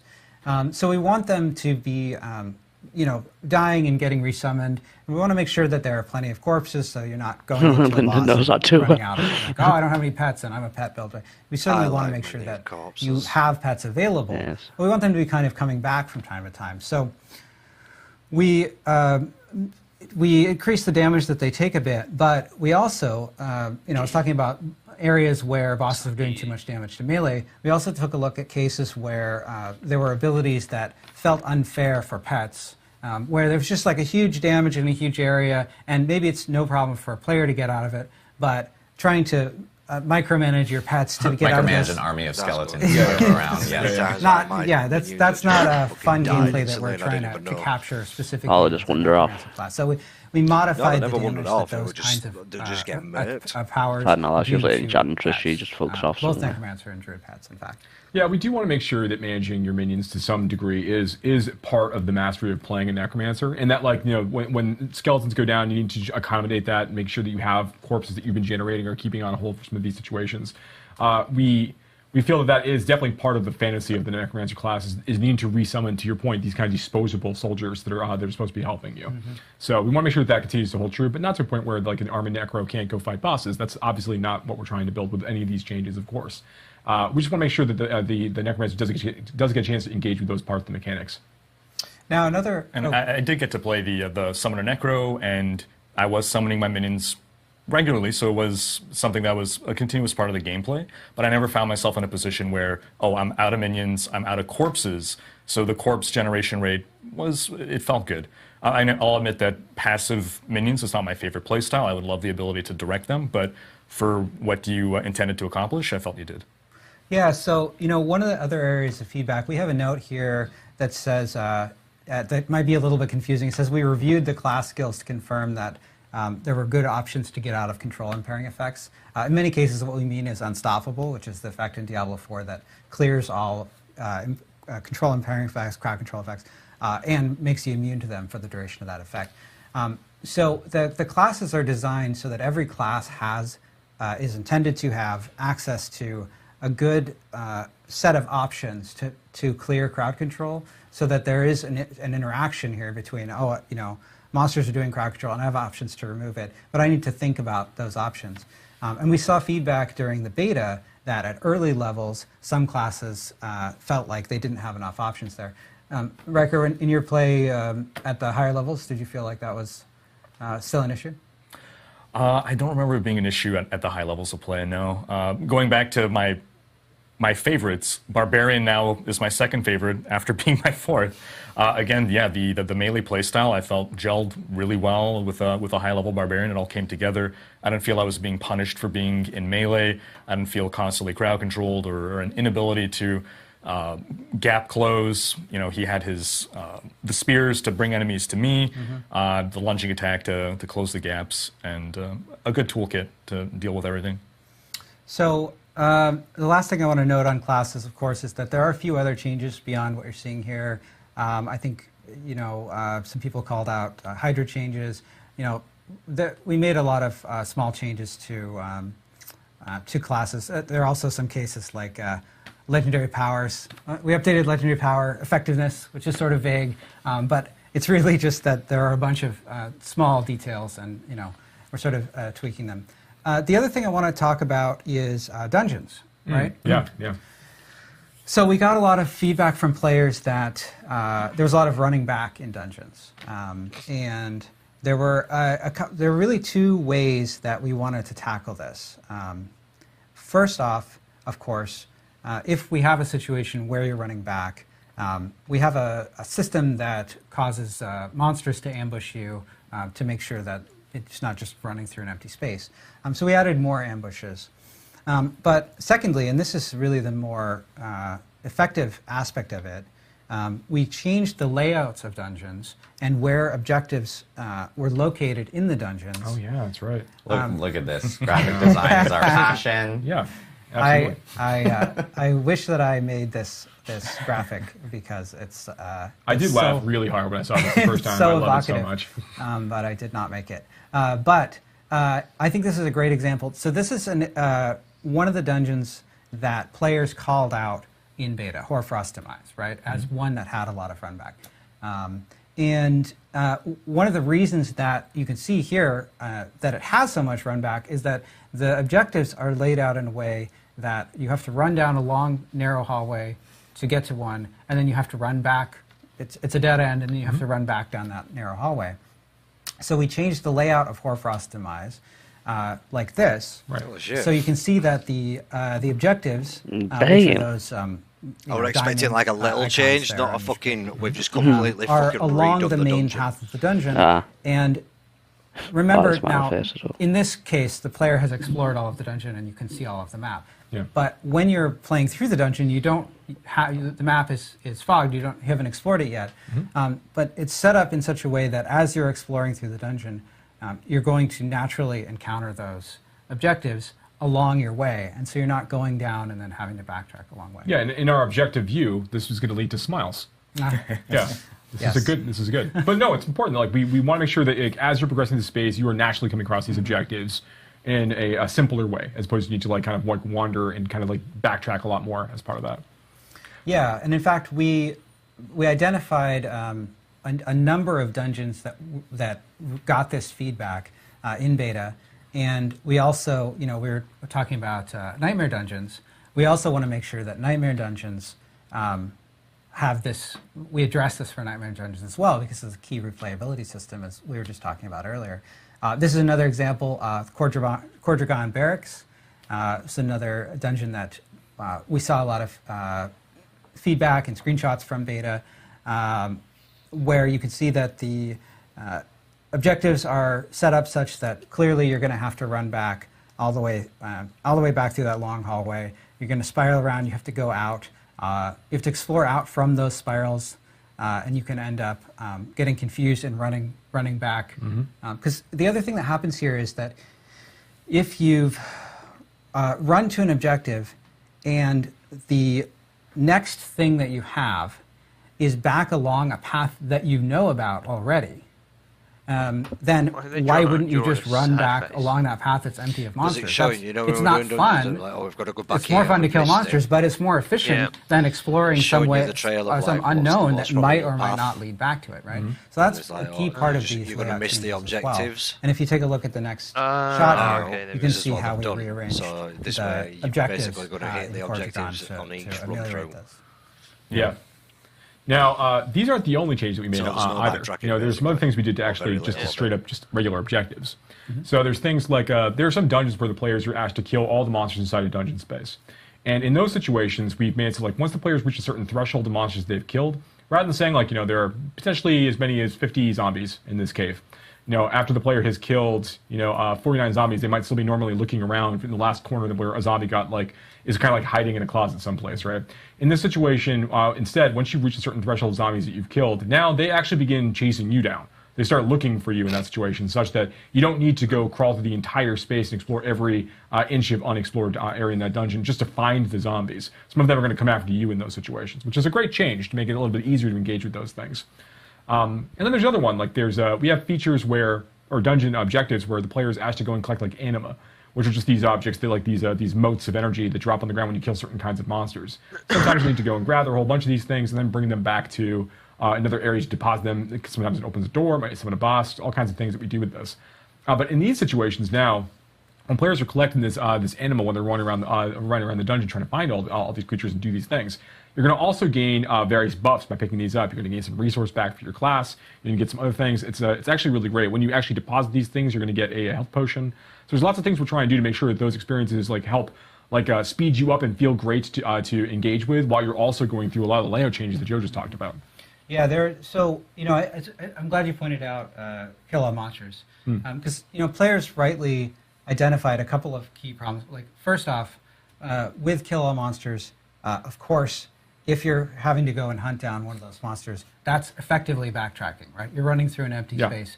And the other aspect of it is that the sort of the intensity curve of like the excitement in the dungeon is going down. Like you're backtracking through a bunch of empty space, and then when you get there, it's not going to be an exciting moment. There's going to be four monsters hiding in the corner, and you're going to kill them, and it's going to feel sort of like, well, I guess that was a requirement that I had to check one off. Spider. Right? Yeah, it's almost similar to like Den of Evil, Diablo 2 feel and so forth, but now them being able to seek you out means less backtracking, less hunting in corners for that one fallen or wherever. Well, yeah, and the other thing I like about it is that it increases the intensity at the end of the dungeon, right? Because you have the monsters, you're still clearing the last monsters, and now you have monsters running at you.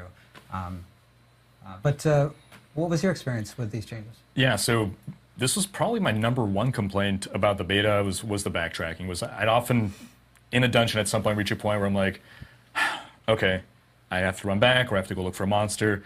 And with these changes, I don't think I ever had one of those moments, or at least, I'm not going to say there was zero backtracking, but there wasn't enough that it would have come up as an issue that I would have complained about. I know some people, say, oh, suck it up, backtracking has always been part of Diablo, it's part of the game. But like the changes made hasn't made the experience linear. It's not like, oh, now we just have one quarter to go down. As you were saying, like now if you do go on a side path, there could be things to run into, but just overall, everything from an experience standpoint just flows a lot better. I know with beta learnings and everything that we took in from the community and we posted on the blog, we actually had a big question in regards to dungeons and resetting dungeons and how that actually works. And I do want to take some time for you guys to be able to clarify a little bit, because there's tons of questions. And then we tried to clarify, and I think we made it worse. So we're going to... Let's re-clarify the clarification. Exactly. Yes, so the reset dungeon button, right? Let's see where so we added this button earlier in development when there wasn't an easy way for dungeons to reset naturally. In fact, the way we added it led to some undesirable secondary effects because it was instant. It didn't care if you were inside the dungeon. It doesn't care if the dungeon is partially completed. If you're a hardcore character and you're in danger, you can just press it and presto, you're all good. And since we initially added this button, the amount of time for dungeons to reset organically, we've been working with our online team and we've been making changes to, over the course of development, like how Town Portal works, how dungeon reset work. And so the way that it works today, if you are outside the dungeon, and if everyone from your party is outside the dungeon, so if you're alone, just you, and there are no town portals open in the dungeon, then the dungeon will naturally reset over a period of about 60 seconds, about 30 seconds of matchmaking and 30 seconds of cleanup. Or if it's partially completed, like maybe you got halfway through and you're like, you know what, I have to do something else, I'm going to go, kill a world boss, or, I want to do something else now. Then it'll take a little bit longer to reset. It takes about 150 seconds, but it'll still reset naturally pretty quickly. And the other case here is that you've got maybe you're doing the dungeon and there's some particular objective in the dungeon or side quest in the dungeon, and someone, one of your friends joins and they want to do that side quest too, right? But maybe you've already completed it in this dungeon. So you can also hop out of the dungeon, which you can use through the Leave Dungeon button right in the UI as well. It does have a short cast time, so not as quick, yeah. But it's right through the UI. You can do it from anywhere. Invite the other person to the party, to your friend to the party, make them leader, hop in, you'll get a fresh dungeon as well. Yeah, so hopefully that clarifies. You can still reset. Resetting dungeons is still a thing in D4. It's just we removed the button essentially, so you would just have to wait a little bit longer for the dungeons themselves to reset. And I did want to go over two two specific changes that are we also obtained through beta that we didn't actually record on the blog. One you actually tweeted about, which was about ultra-wide screens, yes, and being able to control cast distance and so forth, and with specific abilities and whatnot. So people who are using ultra-wide or mega ultra-wide screens wouldn't be able to essentially cast to the furthest corner of their screen and be able to use abilities in that type of way. And then one other thing that we did notice during beta, which was world boss encounters, and how players would actually complete a world boss encounter and then go back to town and then find another way of being able to, in that same window, go through another world boss encounter to obtain multiple opportunities of grabbing loot, which is something that we also did address through the beta learnings that we received from players. So that's true. Now, I'll point out that the first time you kill a world boss in a week, you are going to get more loot than you'll get on subsequent times. So there's additional incentive to there's less incentive to try to find a way to kill the same world boss 10 times, but you certainly will get some rewards from yeah, exactly. Yeah, so it's not the exact rewards or a clone of the rewards that you got from the first kill themselves. Great. I know we ended up learning a ton from the community in regards to the beta. Obviously, you guys got to hear a little bit about the endgame systems within Diablo 4. We do have a cool... Is it time for a surprise? Is it time for a surprise? It is time for a surprise. Wait, what? If you've been hiding on the internet and have not seen Rod Ferguson make very, very nonchalant tweets about this, this is the and more. This is the and more of the actual broadcast, I would say. So happy to announce that we've been hearing a lot of feedback from players about wanting to experience more Diablo 4 and check it out, before the game's release in June. And so on May 12th through May 14th, we are going to be hosting a Server Slam event where all players within Diablo 4 or who want to play Diablo 4 can jump in and actually check out the game again. This is a really important weekend for the team and the dev team here because we need as many people to really log in, check out Diablo 4 and play through the game because we need to test out our servers some more before we actually launch. Joe, I know you have a lot of want and need and emphasis towards this specific weekend, so I'd be curious to hear. Yeah, so 3 weeks, first off, all of the changes that we just talked about in this live stream will be in place on the Server Slam. Yeah, so huge news right there where if you want to check out any of the changes that we made from beta, you will be able to actually check them out that weekend on May 12th or May 14th. That's right. And the other thing I want to point out is that we recently announced that we've gone gold, that Diablo 4 has gone gold. And that means that, we got all of those changes from the betas in. We did tons of, we learned a ton of stuff in terms of our servers, in terms of server configuration, making sure that we were fixing bugs. We deployed hotfixes during those 2 weekends. And so we were able to really improve our confidence for launch through that. And that's why, we're so confident in announcing that we've gone gold. Now, the purpose of this weekend is to slam those servers, right? Really make sure that everything is exactly perfect. They want to push you to the limit. That's really what's important to us, right? We want players It's why they said they want as many people as they can get in on it. And, I reckon they'll be able to handle it. Come slam our servers. Are we excited for you? We're in a queue. Of course. This is very helpful for us. Were you though?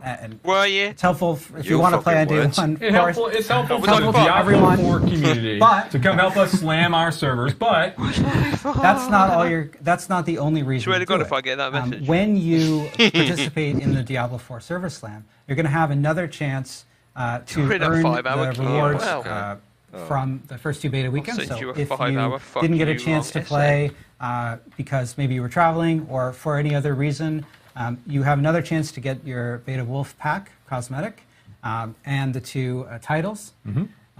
And Thank for in what I addition said, to do I that, have to fucking do them again? We've, for this Server Slam you don't need weekend, to earn we them, set the level cap to we're all level good. 20. We've adjusted the legendary drop rates to told you be it was over, consistent innit? with what I you'll told see you it was on gonna be live, beta again.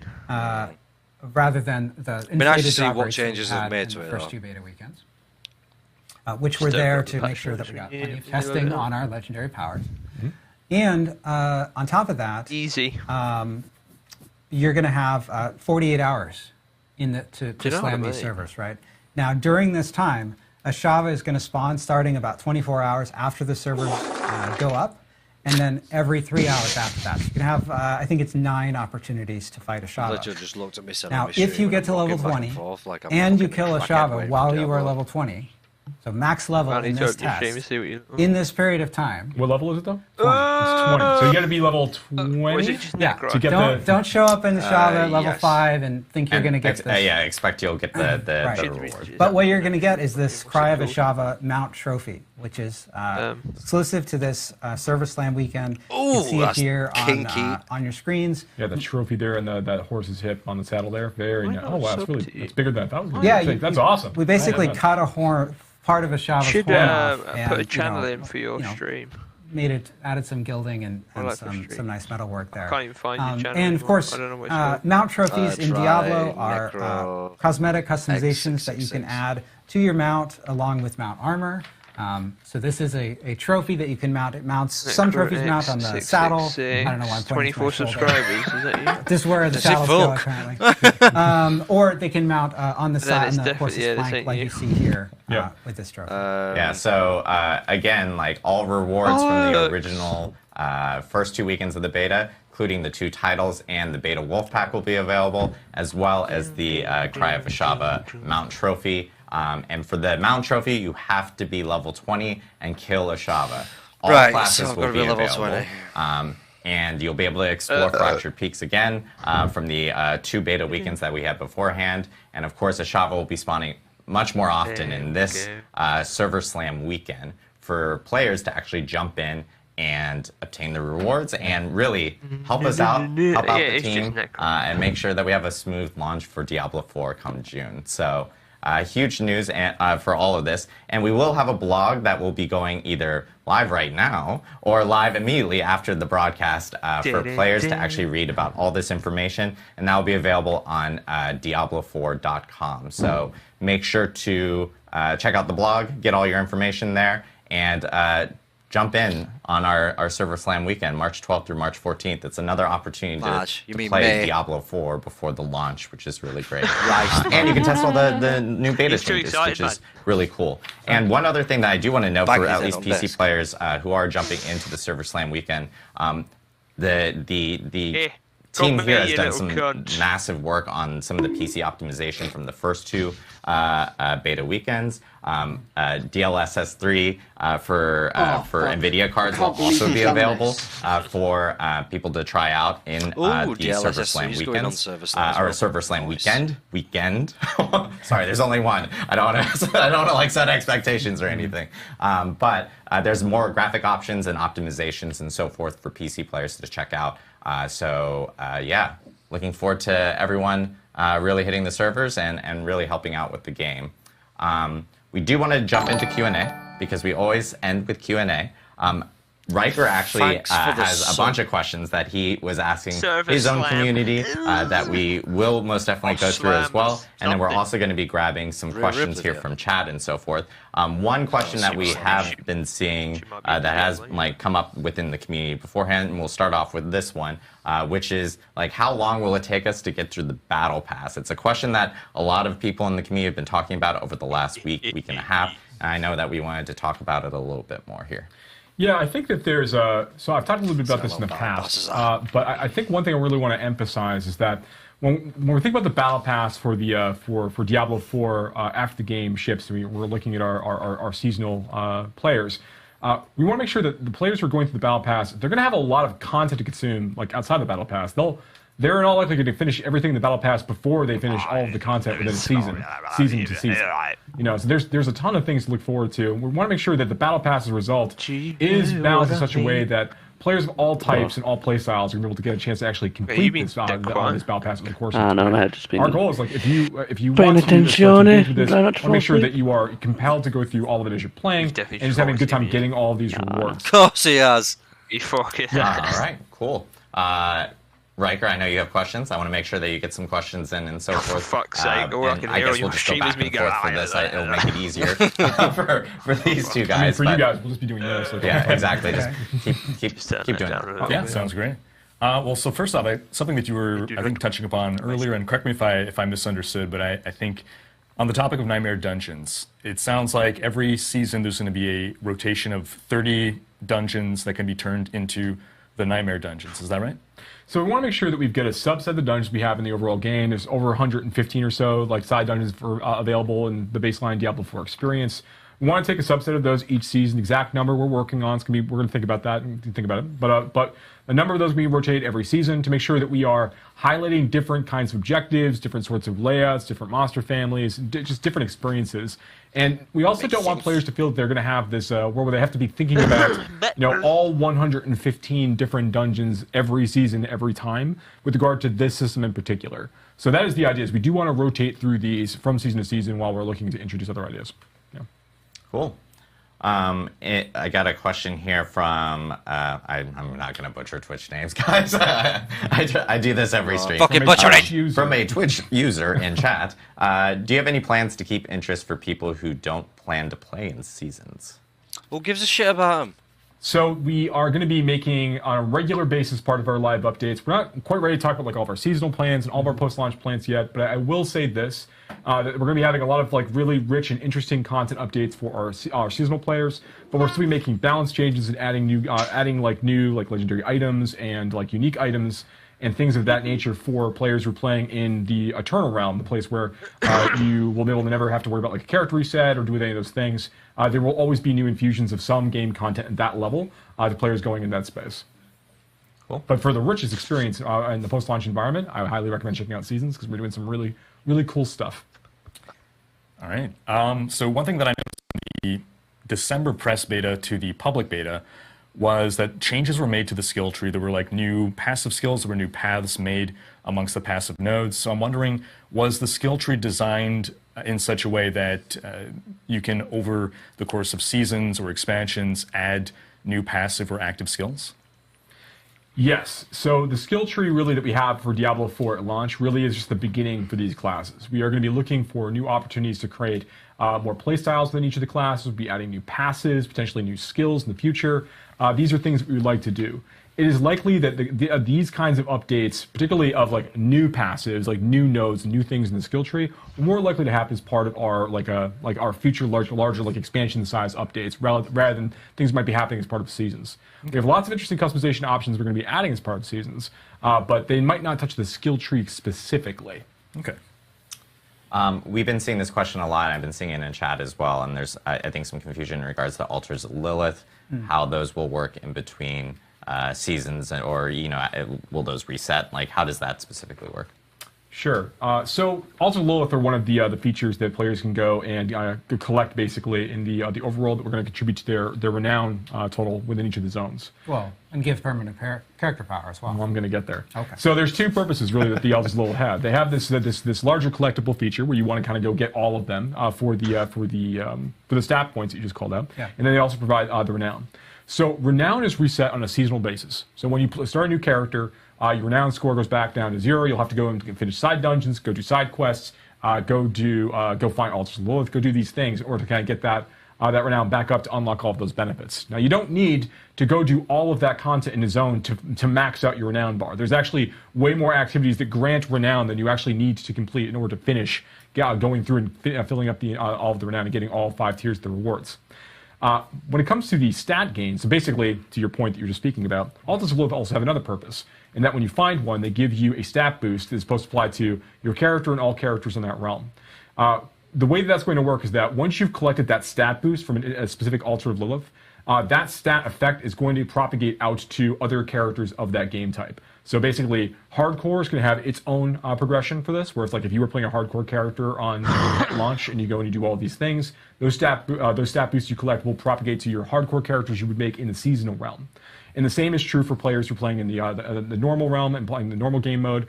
All the stat boosts they're unlocking via the Altars of Lilith will also unlock for their seasonal characters in the future, such that players don't need to go and collect every Altar of Lilith with every new season, but you do want to get some of them. They do still grant experience, and they do give you some bonus towards your boost towards your renown. But there's not the sense that you need to go and like do every single one of them every single time. We want that to be a really fun experience for players to engage with, particularly while they're exploring Sanctuary for their first couple times at most. And have that bit of fun. Otherwise, players can choose to engage with them or ignore them as they go into their seasonal playthroughs. Here it is. If you unlock a permanent stat boost in Season 1, that will persist into Season 2. That's correct. All right. With regards to item farming, we touched upon how Helltide, you can target farm specific slots. Is there any other kind of item types where either you can only get this item in this zone, this location, or is there some greater propensity for some items to drop off certain monsters, anything like that? So we have a number of different creatures in the game that have a chance to drop particular things. World bosses, for example, have a really, really good chance to drop Scattered Prism, which is the crafting material you need in order to add sockets to items in the game. And then there are certain content types that have the chance to grant certain materials, like Fiend Rose, for example, really only shows up in Helltide areas.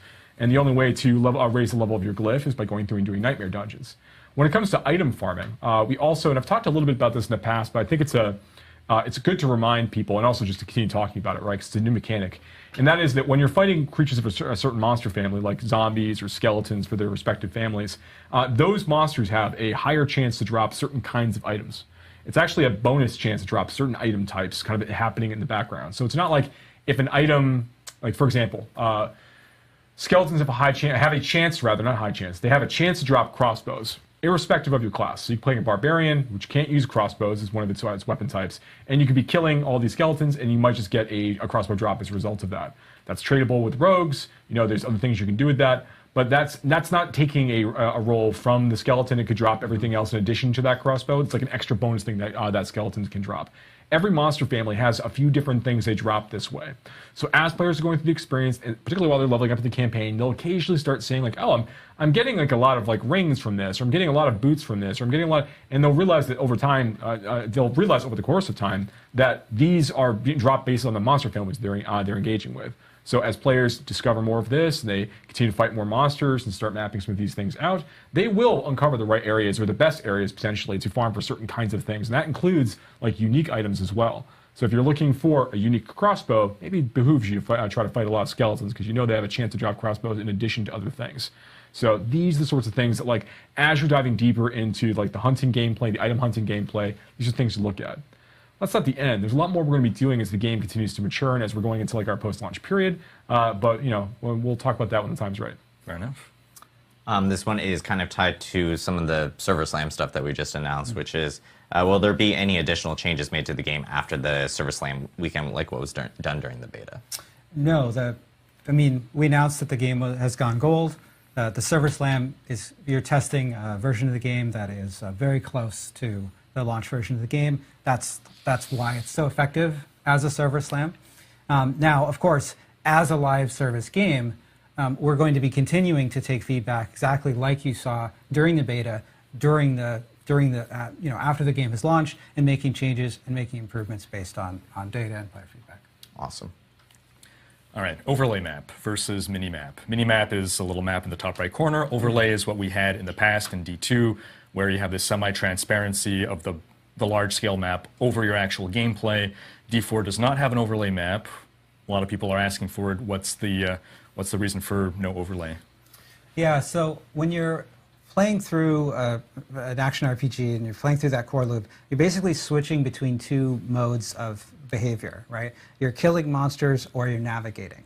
And you're switching back and forth between those really quickly. And so it can be helpful to have that be as fast as possible so that you can I just killed those monsters. Okay, where am I going to go? Is there an objective to the left or right? Right. And so the overlay map is very effective at doing that. In fact, it's so effective that it's up all, that there's no reason to ever close it. And so there are a lot of solutions that we've seen different games do in terms of like trying to mitigate sort of its effects on combat in terms of fading areas around the player or other things like that.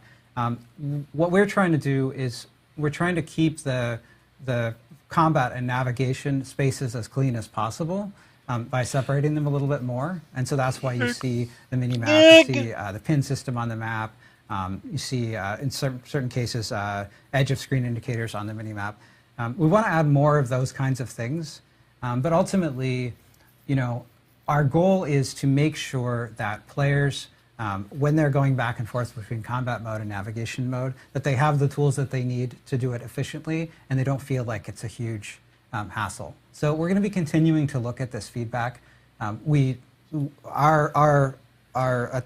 launch, you know, you won't have an overlay map. We're trying to make that experience as smooth as possible. But we're going to continue to listen to player feedback on this point. All right. We have a question saying, are all dungeons going to be single floor iterations with halls like traversing, or are we going to get like maybe multi-level dungeons or anything that brings like elevation or depth and so forth into those? You know, it's interesting that one of the things that we did in Diablo 4 that's really cool is that you don't have to load between dungeon floors. An interesting effect of that is that you might not always notice when you're going down a floor into a lower floor. There is a, you know, there are staircases and there are sort of moments where that shows up, and there's UI that appears that shows up. But in many cases, our dungeons do have multiple floors, and because it's so seamless, you don't always notice. Now, in terms of you know, when you think back to Diablo 1 and adventuring down through the cathedral, and it's this very deep dungeon, our dungeon tech can certainly do that too, and that's certainly something that could be a cool option for the future. Awesome. All right. With regards to PvP, is there any kind of instancing to separate out solo players versus groups, or are we going to see like 4-man squads ganking lonely players? Yeah, you will see 4-man squads ganking lonely players. Well, I want to make sure I'm really clear about this. I'm not available 12 to 14. The fields of hatred that we have in Diablo 4 are not a place for honor. They're a place for slaughter. So if you go into those spaces, you need to be mindful that you are entering a chaotic realm of danger and threat. That's the fantasy. That's what we're trying to do. Now, players who go into these spaces might also be fortunate to find there's other players that are trying to peacefully farm up just to get various resources while they're fighting there, and not actually be interested in engaging. I'm coming back, You know, that also is a situation you might take and find yourself in. Maybe decide you want to take advantage of that, and you show up and decide you want to go and gank those players and take their things. You know, it's greed gets the best of us at some point in time. But I want to make it really clear that there are things in place in terms of how we bucket players by level, things like that, to ensure that you're not always going up against like really high level players. But in terms of like, I'm walking in this space. Is there any change weapon to fucking handbag? Some more roaming around this area looking to gank lonely people like me. The answer is there's no mechanic in place to prevent that from occurring. So you need to be mindful of that when you're walking around here. It's a brigade. With friends, or walking in and occasionally die. You know, especially when you immediately walk into a field of hatred. If you were to immediately get killed by other players, there's actually no real penalty for you in that case. That you haven't started to acquire any of the PvP resources in that zone yet. So they have nothing to gain from killing, and you have nothing to lose. There's Plank, but Johnny, that's one. Yeah, things to experiment with, but you know, going with the right set of expectations. Pseudo matchmaking to stop like Can you imagine Johnny Simmons' face? Like, now Johnny from Red Dead Redemption, his face fucking photoshopped and every Johnny Simmons fucking shoving his plank up all the bitches. The fields of hatred are fairly large. Are you ready for this plank? Yes. So there are some tools to avoid the same group of players repeatedly killing you. There are also two fields of hatred, so you can move between fields of hatred. And there are things like elixirs that can allow you to be more evasive or get away from situations where you feel like you're at a disadvantage. There are also, when you think about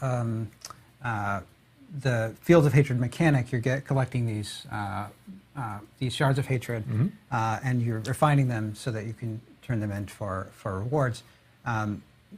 The locations that you can do that, there are several locations. typically active at a time. You can sort of do some strategizing about where there might be enemy players and where it might be safe. That's right. When an altar is being used to purify those shards of hatred into red dust, you'll actually see a notification on your map to let you know where that's actually occurring. So if you see that there's a lot of activity in the northwestern part of the zone, maybe that's a great time to sneak over to the southeastern side and try to quietly and quickly cleanse some red dust of your arm. Because once it's cleansed, you can't lose it. You don't drop it. Yeah. Awesome. We have a lot of questions related to like seasonal stuff and battle pass stuff. I just want to note that we actually are our next live stream, in May, in early May, soon, will be actually focusing a little bit on our seasonal structure as well as battle pass and so forth. So we're actually going to leave those comments specifically for that. I keep looking down at the monitor and the people in production behind me keep going, Adam, what's wrong with you? That's just me. In regards to other quick questions that we do have, I'm going to just lightning off a few questions that have been coming up. These are kind of related, I would say, but one is a co-op on PC. Have we looked at doing something like that? And then separately, mouse and keyboard on console. Is that something that we've also looked into? No couch co-op on PC, no mouse and keyboard on console. There you go. Mainly because, as you guys know, PC, like the thing is, right, why would you buy a phone, PS5 or Xbox at the same time? Just to put a fucking mouse and keyboard in? And then on console, right now it's just controller play. I never understand. And it'd be good as well if you're chilling out. If you're into chilling out as well, say, you're letting your better on your setting, you've got a big telly, you can literally just fucking grind Diablo with a controller. That is built up to be more robust over Easy time. as that. With regards to either seasons or, again, expansions. They've built some sort of Diablo 4 is a game about collecting, killing monsters, collecting loot, screwing around with that loot to do fun things and make it get more performance out of it, modifying those things, looking for the right affix. Yeah, we're going to absolutely continue to be like just changing some of the crafting options, modifying them, providing new options that don't exist right now, building upon things we already have in place. You can expect to see a lot of things. Like Diablo 4 is a live service. It's a rich bed of opportunities to continue to like refine, change, update, and modify the systems we have in place right now. So yeah, you'll definitely see more crafting features over the course of time. Awesome. Last few small questions. People have been asked about ray tracing because we mentioned the NVIDIA DLSS 3 will be coming in. The SummerSlam ray tracing is coming after launch. It's something that we had talked about earlier. Let's see. The fucking thing is direct to the internet. It's not like you can fly. Interesting question. If you're on your mount, can you actually do like pick up crafting materials and stuff like that while you're on your mount? There'll be an early builder office. There are a number of simple actions you can perform when you're on your mount. I believe right now you can pick up herbs when you're mounted. I'm looking at these many times. Cool. I'm trying to see. The chat's moving incredibly fast. A lot of people are talking about WASD movement right now. We don't have any plans for incorporating that. It's something that we may look into from our end. Cool. I think we got a decent amount of questions in. Talked about the beta learnings and of course all the information about Endgame and the Server Slam Ashiba's Server Slam. Yeah. On you mentioned WASD movement. No. WASD movement will not be in the game at launch. But some of those, do check out the additional control customization options that we added. Yes. They are referenced on the blog. And we want to continue to add more ways to customize the control scheme in the way that you're thinking of. So something that we think about for the future. Exactly. So thank you guys again, and thank you Riker for joining us this week. I know you've had a opportunity to play through the game quite a lot. We've just stuck him in a room. He's really just played the game a ton this week. But we really appreciate everyone tuning in for the Diablo 4 developer update live stream. Again, our next live stream will be sometime in May, early May, and we'll be talking a little bit about our season structure as well as our battle pass. And a few other things that we did want to call out in terms of Diablo 3. We have Season 28 currently going on right now. It's an awesome season. Highly recommend checking it out. Yeah, check it out. If you haven't. And then of course the Diablo Immortal. They just came out with a big update about a week or two ago that added a new PvP system into the game. So make sure to check that out. I also like Diablo. So Diablo 2, we do want to announce one quick thing as well, which is the Diablo 2 Season 4 Diablo 2 Season 4 will actually begin on May 4th. So we did want to get that out so people can plan their calendars, because it's always been a fun, exciting time within D2R for people to do the ladder race as they kind of get prepped for it, take time off, call off from work. We'll give you a doctor's note. It's perfect. So, but yes, thank you guys again for tuning in to the Diablo 4 developer update live stream. And we really appreciate you guys and appreciate the feedback. And thank you again, Riker. Yeah, thank you so much for joining us. Yeah. Any parting words? No one's playing Diablo 2 anymore. I'm surprised. So we would like you to slam the server. You You must be level 20.